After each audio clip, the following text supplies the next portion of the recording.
So I really do believe that there are so many silver linings right now. And the first thing is you've got to allow yourself to explore that. You don't feel guilty that you're finding the silver linings, but instead you're like, what else can I do? What other option do I have? To feel bad during this whole time and look at the doom and gloom, or say, what's out there for me? So here's the deal. I believe that everybody has an opportunity right now to look online and think, what could I maybe do? So here's a time to kind of recalibrate and just dream a little bit. Because the thing is, everybody's online right now. People are so open to learning online and being inspired online and being educated or being entertained. So they're looking online for solutions.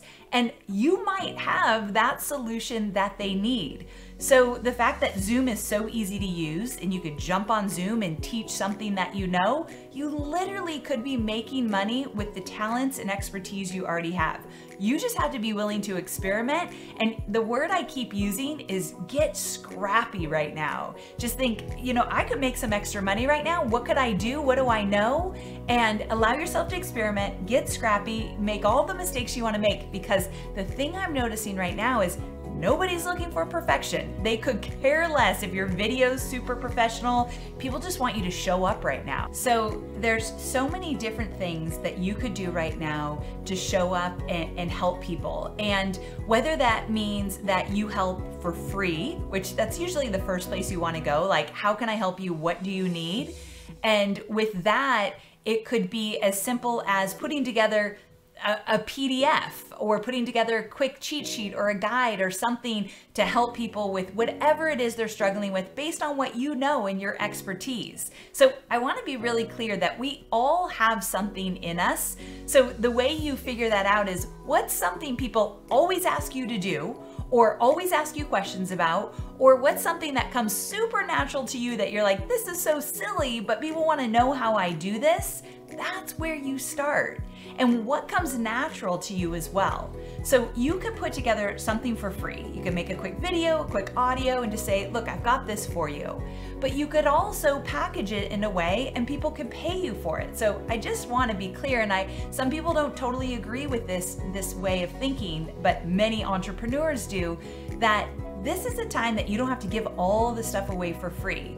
It helps the economy if we are exchanging money with each other. And so if you have something that you can charge for and people are like, I want that now, by all means, look into that as well. You can help by still charging for your goods and services and the way that you can offer help.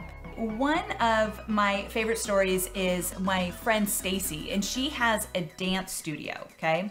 So she's got this dance studio and she has kids coming into the studio for dance and for music and for all these different things. So she never took that online. Like, it's a thriving $1 million business in and of itself as a brick and mortar. But what she decided to do is, once the doors closed, she thought, holy cow, we've got to pivot really fast. So she taught her instructors how to teach online, and she made offers to all of the parents. Here's what we're gonna do, and here's how we're gonna serve you during this time. So she literally pivoted really quickly to turning everything online. And here's the great thing. She's like, Amy, it was a little bit messy at first.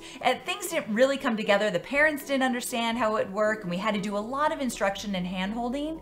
But once they started to see that this is gonna keep their kid occupied during a time when all the kids are home, like, she rushed to that.